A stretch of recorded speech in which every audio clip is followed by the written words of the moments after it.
सन्मानयोग गुरु रूप साध संगत जीओ,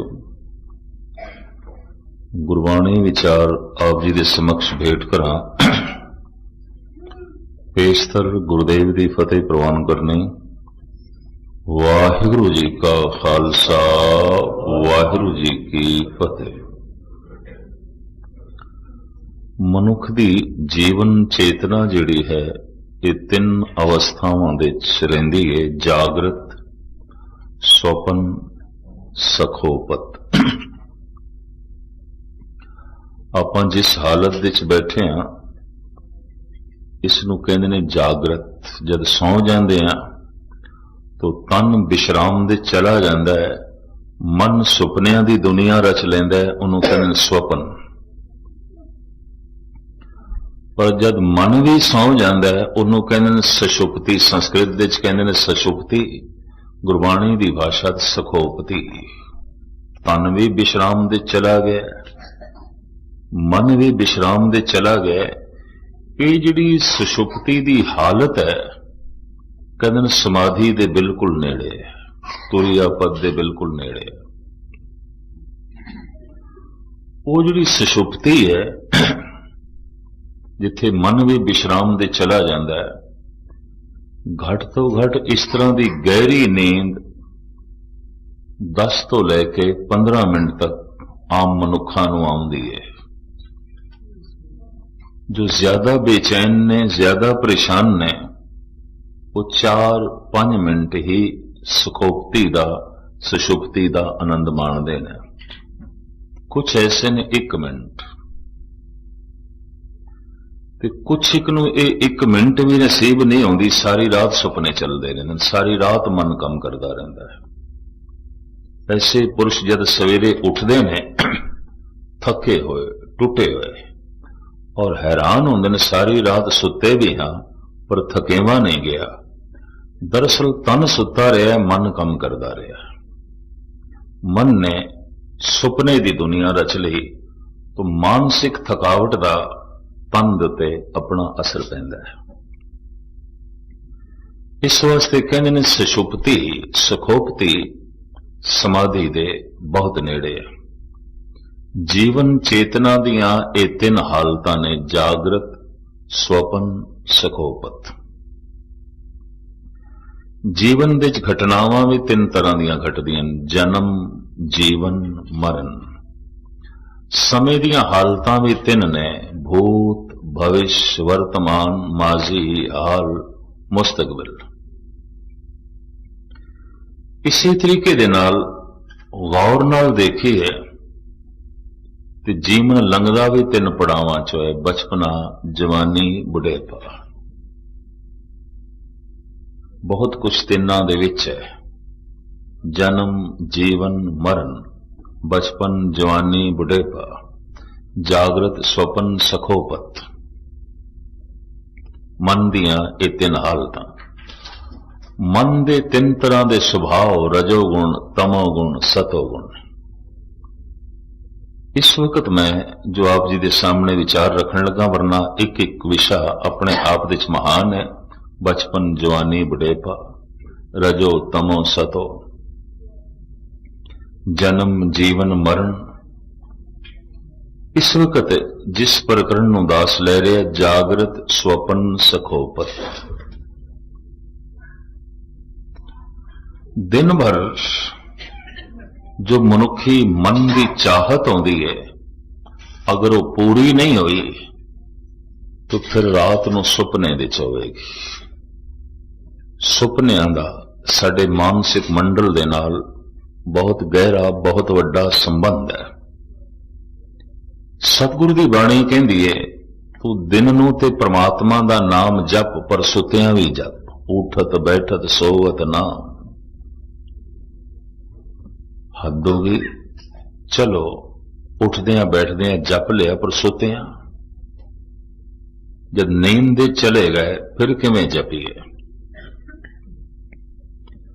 सतगुरु की बाणी कहंदी जीवन बड़ा कीमती है और ये नींद दे विच भी अजाएं व्यर्थ नहीं जाना चाहिए। पर तुसी आखोगे मजबूरी है, पर नींद दे विच मनुख किस तरह जपेगा? किवें जपेगा? प्रथम नींद नूं लईए। नवजायद बच्चा, नवा जन्मिया बच्चा गालबन 24 घंटियां दे 20 घंटे 21 घंटे सुत्ता ही रहिंदा है।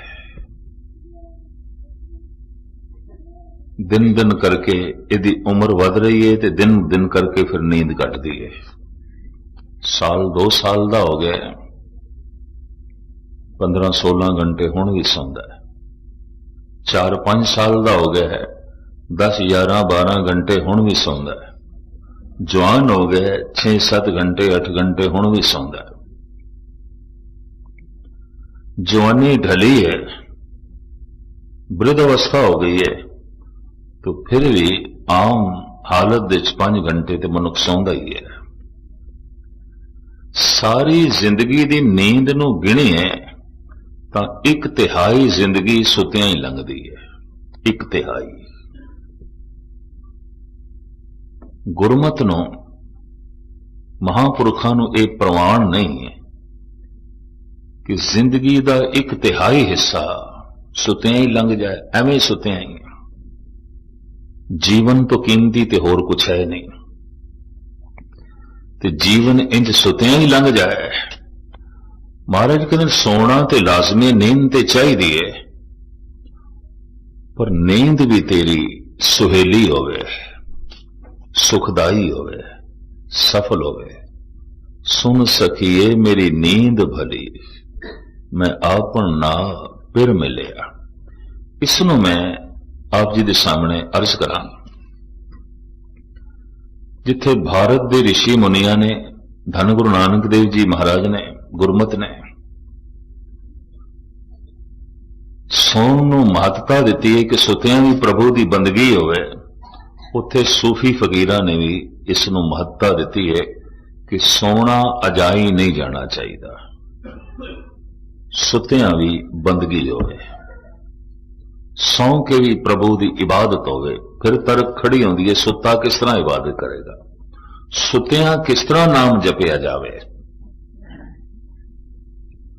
इसनों इंज आखिया गया है कि तेन सुपने चंगे आने चाहिए ने।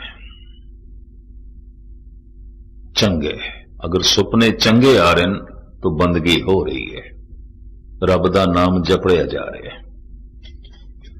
तो क्या सुपने साडे वस दी खेड है? साडे वस दी खेड है। संस्कारां दा बीज असी पांदे हां। हुण ते अज दे मनोचिंतक भी इस गल नाल सहमत हो गए ने कि दिन भर जो कुछ चाहत सी साडी नहीं पूरी हुई, परमात्मा रात नूं सुपने विच पूरी करदा, तां मन दा बोझ लैंदा है। नहीं ते हर बशर पागल हो जाए। दिन नूं मनुख दी चाहत सी कि फलाने दी बेइज्जती करनी है, नहीं कर सकिया, मौका नहीं हथ लग्या, इतनी ताकत नहीं सी, रात नूं सुपने विच करेगा। दिन नूं किसी दा इसने कतल करना चाहया सी, मारना चाहया सी, नहीं मार सकिया, मौका नहीं बनिया, इतनी समर्था नहीं जुटा सकिया, रात नूं सुपने विच करेगा। दिन नूं इसने चोरी करनी चाहिए सी, नहीं कर सकिया, मौका हाथ नहीं लगया, इतनी समर्था नहीं जुटा सकिया, रात नूं सुपने विच करेगा। कोई दुराचार करना इसने चाहया सी, मौका नहीं बनया, इतनी समर्था नहीं जुटा सकिया, रात नूं सुपने विच करेगा। परमात्मा नूं मिलना चाहया सी, दिन भर लोचा बनी रही, सुरत शब्द विच जुड़े, नाम दा रस मिले, नहीं मिल सकिया। यकीन जानो रात नूं सुपने च खेड बनेगी, लाजमी बनेगी। सुपना एवें ना समझ लेना। दुनिया भर के विद्वानां ने इस विषय के उत्ते बहुत वड्डा काम किया है। हाफिज ते हकीम सी, फकीर भी सी, हकीम भी सी। कोई जद इलाज कराने लिए उहदे कोल आंदा सी ते उहदे कोल पहले पुछदा सी, तैनूं रात नूं सुपने घेरे आए ने, जिहड़े 1-2 याद ने दस। भुल जांदे ने करीबन सवेरे उठदे तक, जिहड़े तैनूं याद ने दस। उस आधार दे उत्ते ਉਹਦੀ ਮਨ ਸਥਿਤੀ ਨੂੰ ਸਮਝ ਕੇ ਹਾਫਿਜ਼ ਇਲਾਜ ਕਰਦਾ ਹੁੰਦਾ ਸੀ। ਇਸ ਸਦੀ ਦਾ ਹੋ ਗੁਜ਼ਰਿਆ ਬਹੁਤ ਵੱਡਾ ਮਨੀਸ਼, ਜਰਮਨੀ ਦਾ ਪ੍ਰਸਿੱਧ ਡਾਕਟਰ ਫਰਾਇਡ, ਮਨੋਚਿੰਤਕ, ਇਹ ਵੀ ਅਗਲਿਆਂ ਕੋਲ ਸੁਪਨਿਆਂ ਬਾਰੇ ਪੁੱਛਦਾ ਸੀ। ਸੁਪਨੇ ਐਵੇਂ ਨਾ ਸਮਝਣਾ ਨਾ, ਕੋਈ ਚੀਜ਼ ਆਪਣੇ ਆਪ ਨਹੀਂ ਪੈਦਾ ਹੁੰਦੀ, ਹਰ ਚੀਜ਼ ਦਾ ਬੀਜ ਹੈ। ਬਿਨਾਂ ਬੀਜ ਤੋਂ ਕੁਝ ਵੀ ਨਹੀਂ ਪੈਦਾ ਹੁੰਦਾ, ਪ੍ਰਭੂ ਦੀ ਐਸੀ ਲੀਲਾ ਹੈ। ਤੋ ਸੁਪਨੇ ਵੀ ਆਪਣੇ ਆਪ ਦੇ ਵਿੱਚ ਉਂਝ ਨਹੀਂ ਪੈਦਾ ਹੁੰਦੇ, ਇਹਨਾਂ ਦਾ ਵੀ ਬੀਜ ਹੈ। ਜੋ ਦਿਨ ਭਰ ਦੀ ਸਾਡੀ ਸੋਚਣੀ ਹੈ, ਜੋ ਦਿਨ ਭਰ ਦੀ ਸਾਡੀ ਚਾਹਤ ਹੈ, ਜੋ ਦਿਨ ਭਰ ਦੀ ਸਾਡੀ ਮੰਗ ਹੈ, ਜੋ ਦਿਨ ਭਰ ਦੇ ਸਾਡੇ ਵਿਚਾਰ ਨੇ, ਜੋ ਸਾਕਾਰ ਨਹੀਂ ਹੋ ਸਕੇ, ਪੂਰੇ ਨਹੀਂ ਹੋ ਸਕੇ, ਰਾਤ ਨੂੰ ਸੁਪਨੇ ਦੇ ਚੋਂਦੇ ਗੁਬਾਰ ਮਨ ਤੋਂ ਲੈ ਜਾਂਦਾ ਹੈ। ਔਰ ਜੇ ਦਿਨ ਭਰ ਹਿਰਦਾ ਰੱਬ ਨੂੰ ਯਾਦ ਕਰਦਾ ਰਿਹਾ, ਅੰਦਰ ਤੜਪ ਰਹੀ ਹੈ ਕਿ ਨਾਮ ਦਾ ਰਸ ਮਿਲੇ, ਆਨੰਦ ਮਿਲੇ, ਨਹੀਂ ਗੱਲ ਬਣੀ, ਯਕੀਨ ਜਾਣੋ ਰਾਤ ਨੂੰ ਸੁਪਨੇ ਦੇ ਵਿੱਚ ਗੱਲ ਬਣੇਗੀ। ਧੰਨ ਗੁਰੂ ਅਰਜਨ ਦੇਵ ਜੀ ਮਹਾਰਾਜ ਦਾ ਫਰਮਾਨ, ਜਾਗਨ ਤੇ ਸੁਪਨਾ ਭਲਾ, ਵਸੀਏ ਪ੍ਰਭ ਸੰਗ, ਕਦ ਦੇਖੋ ਪ੍ਰਭ ਆਪਣਾ, ਆਤਮ ਤੇ ਹਰ ਰੰਗ। ਐਸੇ ਜਾਗਣੇ ਨਾਲੋਂ ਉਹ ਸੁਪਨਾ ਚੰਗਾ ਹੈ। ਕੈਸੇ ਜਾਗਣੇ ਨਾਲੋਂ? ਜਿਸ ਜਾਗਣ ਵਿੱਚ ਯਾਦ ਕਰਦੇ ਰਹੇ, ਤੜਪਦੇ ਰਹੇ, ਉਹ ਮਿਲੇ, ਗੱਲ ਨਹੀਂ ਬਣੀ। ਰਾਤ ਨੂੰ ਸੁਪਨੇ 'ਚ ਗੱਲ ਬਣ ਗਈ, ਪ੍ਰਾਪਤੀ ਹੋ ਗਈ, ਪਰਮ ਰਸ ਮਿਲ ਗਿਆ। ਇਸ ਨੂੰ ਥੋੜਾ ਜਿਹਾ ਮੈਂ ਇੰਜ ਵੀ ਸਪਸ਼ਟ ਕਰਾਂ। ਜਾਗਰਤ ਅਵਸਥਾ ਵਿੱਚ ਮਨੁੱਖ ਅਗਰ ਜੋ ਦੁਰਾਚਾਰ ਕਰੇ ਤਾਂ ਜਿਹੜੀ ਸਰੀਰ ਦੀ ਹਾਲਤ ਬਣਦੀ ਹੈ, ਯਕੀਨ ਜਾਣੋ ਅਗਰ ਸੁਪਨੇ ਵਿੱਚ ਅਗਰ ਇਹ ਕਰੇ ਤਾਂ ਵੀ ਸਰੀਰ ਦੀ ਉਹੀ ਹਾਲਤ ਬਣੇਗੀ। ਇੱਥੋਂ ਇੱਕ ਗੱਲ ਸਪਸ਼ਟ ਹੋ ਗਈ ਕਿ ਮਨ ਦੀ ਸੋਚਣੀ, ਚਾਹੇ ਤਨ ਜਾਗਰਤ ਅਵਸਥਾ 'ਚ ਹੋਵੇ, ਚਾਹੇ ਸੌ ਰਿਹਾ ਹੋਵੇ, ਇਹ ਤਨ ਨੂੰ ਪ੍ਰਭਾਵਿਤ ਕਰਦੀ ਹੈ। ਆਪ ਸਾਰੇ ਸਿਆਣੇ,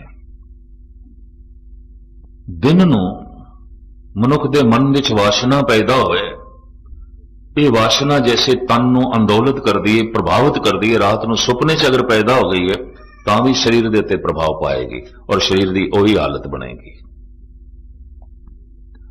ਹਰ ਉਹ ਕਰਮ ਜੋ ਜਾਗਰਤ ਅਵਸਥਾ ਦੇ ਵਿੱਚ ਸਾਡੇ ਤਨ ਨੂੰ ਪ੍ਰਭਾਵਿਤ ਕਰਦਾ ਹੈ, ਸੁਪਨ ਅਵਸਥਾ ਦੇ ਵਿੱਚ ਵੀ ਪ੍ਰਭਾਵਿਤ ਕਰੇਗਾ, ਲਾਜ਼ਮੀ ਕਰੇਗਾ।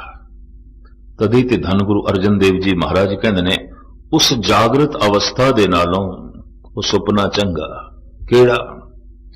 ਜਾਗਰਤ ਅਵਸਥਾ ਦੇ ਤੇ ਤੜਪਦੇ ਰਹੇ ਕਿ ਪ੍ਰਮਾਤਮਾ ਮਿਲੇ, ਪ੍ਰਮਾਤਮਾ ਮਿਲੇ, ਜਪ ਕਰਦੇ ਰਹੇ, ਵਾਹਿਗੁਰੂ ਵਾਹਿਗੁਰੂ ਵਾਹਿਗੁਰੂ, ਗੱਲ ਨਹੀਂ ਬਣੀ, ਮਨ ਜੁੜਿਆ ਨਹੀਂ। ਰਾਤ ਨੂੰ ਸੁਪਨੇ 'ਚ ਮਨ ਜੁੜੇਗਾ ਔਰ ਜੁੜਦਿਆਂ ਆਨੰਦ ਵੀ ਬਣ ਜਾਏਗਾ। ਔਰ ਆਨੰਦ ਕਿਸ ਨੂੰ ਕਹਿੰਦੇ ਨੇ, ਇਹ ਸੁਪਨੇ 'ਚ ਪਤਾ ਵੀ ਚੱਲ ਜਾਏਗਾ। ਤਦੀ ਮਹਾਰਾਜ ਕਹਿੰਦੇ ਐਸੇ ਜਾਗਣੇ ਨਾਲੋਂ ਉਹ ਸੁਪਨਾ ਚੰਗਾ। ਗੁਰੂ ਨਾਨਕ ਦੇਵ ਜੀ ਮਹਾਰਾਜ ਵਡਹੰਸ ਰਾਗ ਦੇ ਪਾਵਨ ਪਵਿੱਤਰ ਸ਼ਬਦ ਦੇ ਵਿੱਚ ਕਹਿੰਦੇ ਨੇ, ਸੁਪਨੇ ਆਇਆ ਭੀ ਗਿਆ, ਮੈਂ ਜਲ ਭਰਿਆ ਰੋਏ, ਆਏ ਨ ਸਕਾਂ ਤੁਝ ਕਨ ਪਿਆਰੇ, ਭੇਜ ਨ ਸਕਾਂ ਕੋਏ। ਉਹ ਸੁਪਨੇ 'ਚ ਆਇਆ पर करिए कि नींद टूट गई। अगर सुपना बहुत प्रभावित करे, बहुत अंदोलित करे, बहुत आनंदित करे तां भी नींद खुल जाती है। सुपना बहुत भयभीत करे, डरावना होवे तां भी नींद खुल जाती है। तन ते प्रभाव पैंदा है। अगर कोई डरावना ते भयानक सुपना चल रहा है, बहुत लंबा नहीं चल सकेगा, एकदम आंख खुल जाएगी डर तो, भय तो।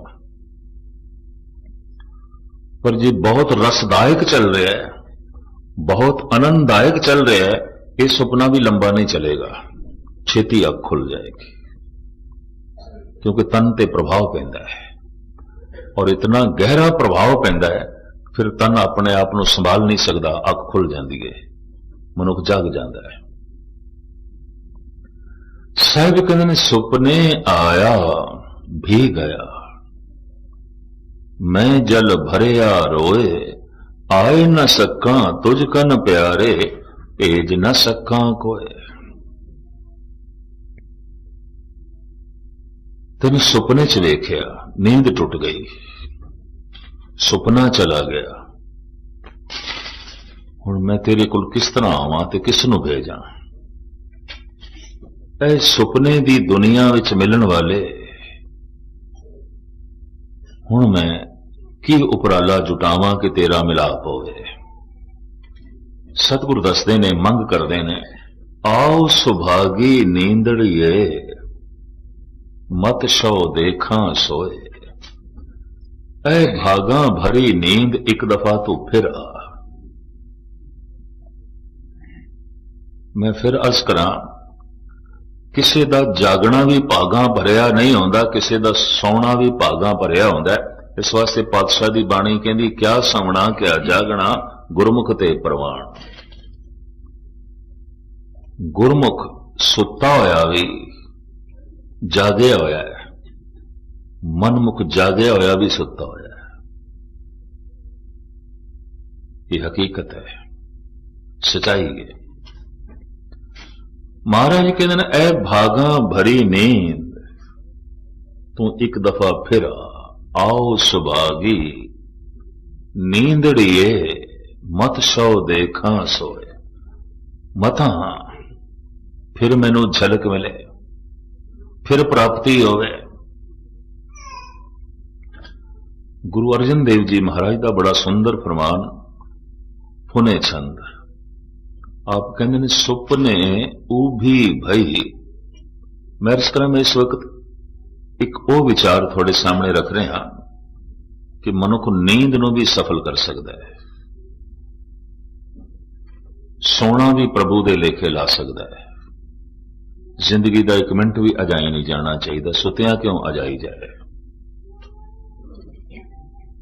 दिन भर दी परबल चाहत, दिन भर दी परबल तड़प, दिन भर दी परबल सोचनी विचार चितवनी, रात नूं सुपने बनदी। और कि कुछ सुपनियां दा पूर्वले जन्म नाल, कोई पुराने समय नाल भी ताल्लुक होंदा है। जैसे कुछ बीज जमीन विच पए रह जांदे, बहुत समय बाद उगदे ने, छेती नहीं उगदे। इस तरह कोई संस्कार पै रह जांदे ने, उन्हां दा ताल्लुक साडी बहुत पूर्वली ते पुरानी जिंदगी नाल हो सकदा है। जिसे रात नूं कोई सुपने च उड़दा पिया तो पिछले जन्म में जरूर पंछी रहा है, उड़दा रहा है, अंदर संस्कार मौजूद ने, या उड़न की चाहत करता रहा, कुछ ना कुछ इन्हां दोहां च गल सी। खैर मुख्तसर में अर्ज करा, धन गुरु अर्जन देव जी महाराज कहते सुपने उभी भई। महाराज कहते सी सुपने विच खड़े हो गए, नींद दो रूप हो गए, एक ते असी सी ते एक जिस दी चाहत दे सौ गए सी, वो सामने प्रगट हो गया। सुपने उभी भई, गहो की ना अंचला। आंचल क्यों नहीं पकड़ लिया उसका जो सुपने च आया? उदा दामन पकड़ लेना सी। अंदर इतना ख्याल पैदा हो जाए ना, सुपने नूं लंबा करना है, अख खुल जाती है, नींद टुट जाती है। बहुत सारिਆਂ ਦਾ ਇਹ अनुभव होगा, ये भी महसूस करते हैं। थोड़ा जिवें बौद्धक तल ते जीण वाला मनुख जरूर सोचता होगा ये सुपने की ने, और उसका बकायदा मन के उत्ते बकायदा प्रभाव पैंदा है। मन निर्मल भी हो जाता है, मन मलीन भी हो जाता है मैले सुपनियां नाल। ये भी महसूस करते हैं। सुपने उभी भई, गहो की ना अंचला। आंचल क्यों नहीं पकड़ लिया? तो दूसरी पंक्ति, सुंदर पुरख विराजत पेख मन बंचला। वो ऐसा सुंदर, वो ऐसा खूबसूरत, उसने ऐसा प्रभावित किया, असी तकदे ही रह गए, तकदे ही रह गए, आंचल पकड़ना ही भुल गए, नहीं चेते रहे। अगर इतना ही ख्याल आ जाए ना, सुपने लंबा करना है तो पकड़ना है, यकीन जानो नींद खुल जाती है। गहो की ना अंचला, सुंदर पुरख बिराजत पेख मन बंचला। खोजो ताके चरण कहो कत पाइए, हर हां सोई जतन बताए सखी प्रयो पाई है। महाराज कहते हुण जागृत अवस्था दे विच उस नूं लभ रहे हां जिहदी झलक सुपने च मिली। मैं छोटी उम्र दे विच बाबा बलवंत सिंह कोल गुरबाणी व्याकरण पढ़दा रहा ते उन्हां दी एक आदत भी सी कि रात नूं गुरप्रताप सूरज की एक साखी सुननी या पढ़नी, एक आदत सौण तो पहले। कटक की गल है, भुवनेश्वर कटक उड़ीसा, जिथे साहिब गुरु नानक देव जी महाराज का इतिहासक स्थान है गुरुद्वारा दातन साह। उत्थे शाम नूं जद दास ने इस सूरज प्रकाश की एक साखी सुनानी आरंभ की, मैनू कह दिता सी भी रात नूं इस साखी 2-4 दिन तुसीं सुनाओ। साखी मैं आरंभ की, थोड़ी देर बाद सौ गए। हुण साखी तो मैं पूरी करनी सी, वो मैं पूरी कर दी। दूजे दिन भी इस तरह ही होया, अद्धी साखी दे विच ही सौ गए। ते तीसरे दिन मैनू कहण लगे पोथी लिया, साखी सुना। ते मैं की करनी है सुन के, तुसीं तो सौ जांदे हो उस वक्त ही। ते मैं चूंकि साखी आरंभ कर बैठा हुंदा ते पूरी करनी पैंदी है, तुसीं ते सौ जांदे हो। ते जद सौ गए तो इसका की लाभ? कुछ भी नहीं। उस वक्त जिहड़ी गल कही सी मेरी समझ च नहीं आई सी। उदों कहण लगे साखी सुणदियां सुणदियां इसे लगन इसे चाहत दे जद मैं सौ जाना, नींद आ जाती है, तो रात को सुपना भी वही चलता है। मैं अपनी नींद नूं सहेला करन लई साखी सुनदा हां, न कि साखी नूं सुनन लई साखी सुनदा। उदों गल मेरी समझ च नहीं आई सी। सहजे सहजे इसका पता चलिया और फिर यह भी गल समझ च आ गई कि यह क्यों हुक्म है कि कीर्तन सोयला पढ़ के सोवो, ध्यान गुरबाणी दे चौवे ते सोवो, ताकि रात नूं पवित्र सुपने आवन, नींद सुहेली होवे, नींद भागां भरी होवे। नींद दी अपनी अहमियत है, खासियत है, खास करके उस नींद दी जिस विच पवित्र सुपने आवन। भगत कबीर ते इत्थे तक कहंदे ने, कबीर सुपने हूं बिरड़ाए के, जह मुख निकसे राम, ताके पग की पन ही मेरे तन को जाम। सुपने विच अक्सर कई दफा ऐसा प्रबल भी सुपना होंदा है कि मनुख नींद विच बोलण भी लग पैंदा है। दास नाल एक विद्यार्थी सी, रात नूं सुतियां गालां कढदा सी, और जिसनूं गालां कढदा सी वो भी सज्जन, वो भी दास दे नाल चलदा सी। हैरानगी हुई, हर दूजे तीजे दिन वो नींद विच बड़बड़ावे ते गालां कढे बड़ियां भैड़ियां भैड़ियां। एक दिन मेरे को रिहा नहीं गया, जदों गालां कढ़ रहा सी नींद विच ते मैं जगा लिया। ये की करदा है, इन्नियां भैड़ियां गालां, और वो भी उसनूं जिहड़ा साडे नाल चलदा है। उन्हें सच्चाई उगल दी, कहंदे दिन नूं तुहाडे डर दे मारे गाल नहीं निकलदी, हुण रात नूं भी ना कढां, की करां? कहंदे दिन नूं तो मैं संयम रख लेना, रात नूं निकल जांदी है, रात नूं मेरा कंट्रोल रहिंदा नहीं, मैं की करां?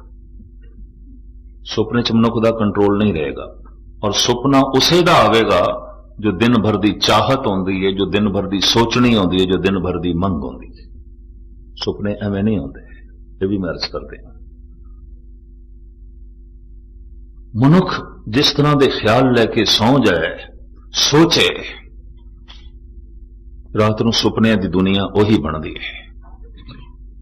एक होर भी मैं तुहानूं जिंदगी का वाकया सुनावा। सावण का महीना सी, इधर इंदौर रतलाम साइड उन्हां दिनां कथावां दी, गुरु ग्रंथ साहब की कथा की परंपरा बहुत चलती है। ਲੱਕੜ ਦੇ ਠੇਕੇਦਾਰ ਲੋਕ ਨੇ, ਬਰਸਾਤਾਂ ਸ਼ੁਰੂ ਹੋ ਜਾਂਦੀਆਂ ਨੂੰ ਵੇਲੇ ਹੋ ਜਾਂਦੇ ਨੇ, ਤਾਂ 2-2 3-3 ਟਾਈਮ ਗੁਰਦੁਆਰਿਆਂ 'ਚ ਕਥਾ ਚੱਲਦੀ ਹੈ। 15 ਦਿਨ ਦਾ ਸੰਸਕ੍ਰਿਤੀ ਸ਼ਲੋਕਾਂ ਦੀ ਕਥਾ ਰਤਲਾਮ ਕਰ ਰਿਹਾ ਸੀ। ਪਾਣੀਪਤ ਤੋਂ ਕਪੜਾ ਵੇਚਣ ਵਾਲੇ ਦਿਨ ਭਰ ਕਪੜਾ ਵੇਚਦੇ ਸਨ ਤੇ ਰਾਤ ਨੂੰ ਗੁਰਦੁਆਰੇ 'ਚ ਹੀ ਆ ਕੇ ਸੌ ਜਾਂਦੇ ਸਨ। ਗਰਮੀਆਂ ਦੇ ਦਿਨ ਸਨ, ਬਾਹਰ ਬਰਾਂਡੇ 'ਚ ਹੀ ਪੈ ਜਾਂਦੇ ਸਨ। ਇੱਕ ਦਿਨ ਐਸਾ ਹੋਇਆ ਕਿਧਰੇ ਜ਼ੋਰ ਦਾ ਮੀਂਹ ਪਿਆ ਤੇ ਬਰਾਂਡਿਆਂ 'ਚ ਵੀ ਪਾਣੀ ਆ ਗਿਆ ਤੇ ਕੱਪੜੇ ਦੀਆਂ ਉਹਨਾਂ ਦੀਆਂ ਗੱਠਾਂ ਸਨ ਜੋ ਮੋਢੇ ਤੇ ਰੱਖ ਕੇ ਵਿਚਾਰੇ ਵੇਚਦੇ ਸਨ। ਉਹਨਾਂ ਨੇ ਮੇਰੇ ਕਮਰੇ ਦਾ ਦਰਵਾਜ਼ਾ ਖਟਖਟਾਇਆ। ਮੈਂ ਖੋਲਿਆ। ਮੈਂ ਕਿਹਾ ਦੱਸੋ। कहने लगे ज्ञानी जी कपड़े साढ़े सारे खराब हो जाएंगे, कीमती कपड़े ने असीं बेचने, साडा धंधा है, बरांडे च बहुत पानी आ गया है, मींह थमदा ही नहीं पिया, ते तुसीं इजाजत दे असीं कपड़ियां दीयां गट्ठां तुहाडे कमरे च रख दईए।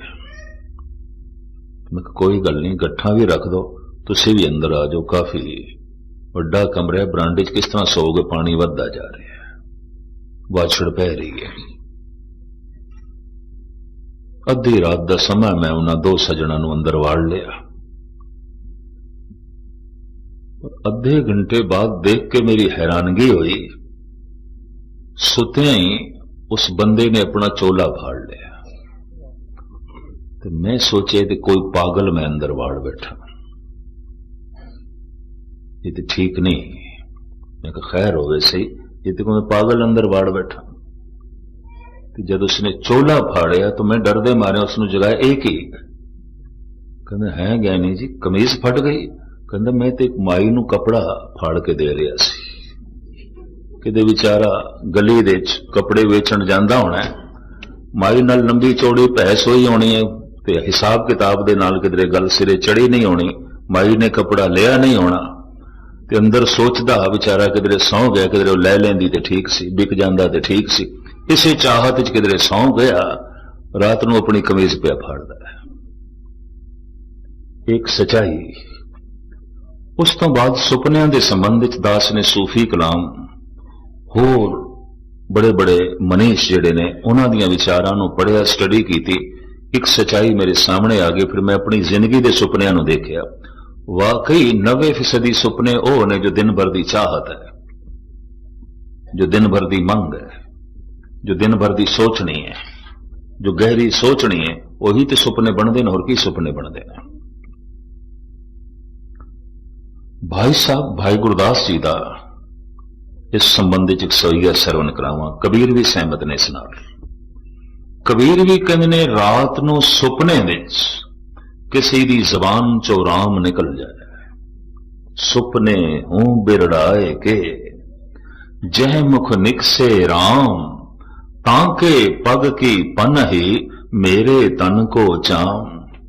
उन्होंने बाजारों जुत्ती मुल लैण दी लोड़ नहीं। कबीर कहते मैं अपनी खलड़ी दी जुत्ती बना के उहदे चरनां दे पावां। वो मनुख इतना महान है, वो ते पूजन योग है। इहदा मतलब दिन नूं तड़पदा रहा है राम दे लई, दिन नूं सोचदा रहा है परमात्मा दे लई, दिन नूं उसदी तलब रही है, तां ही ते रात नूं सुपने च राम निकल गए। इहदे मूंह एवें थोड़ी निकलदा है। लोग सुपने गल्लां कढ़दे रहिंदे ने, बड़बड़ांदे रहिंदे ने, पता नहीं की कुछ करते रहिंदे ने सुपने। कईयां नूं ते इतने भयंकर डरावने सुपने आउंदे ने, पलंग तो थल्ले जा पैंदे ने, कई नींदे चलदे ने। भाई गुरदास जी का इस संबंध विच ख्याल, धन गुरु हरगोबिंद साहब जी महाराज ने आप जी की प्रचार के संबंध विच सेवा लाई बनारस दे। बनारस सनातनी मत का केंद्र ते विद्या का भी केंद्र। गुरु गोबिंद सिंह जी महाराज के समय उत्थे निर्मलियां की एक टकसाल भी कायम हुई सी, जिहड़ी अज तक चलती आ रही है। उस गति ते नहीं पर रूपरेखा मौजूद है। गुरु हरगोबिंद साहब जी महाराज ने गुरमत गुरबाणी के प्रचार संबंधी भाई गुरदास जी को भेजिया बनारस, आगरे, सोरों और वड्डे वड्डे शहरां जो गंगा ते जमुना के तट ते वसे हुए सन। ਵੀ ਪਹਿਲੇ ਜਿਹੜੇ ਖਾਸ-ਖਾਸ ਅਸਥਾਨ ਨੇ ਤੇ ਵਿਦਿਆ ਦੇ ਕੇਂਦਰ ਨੇ, ਤੁਸੀਂ ਗੁਰਬਾਣੀ ਦੀ ਗੱਲ ਉੱਥੇ ਸੁਣਾਓ।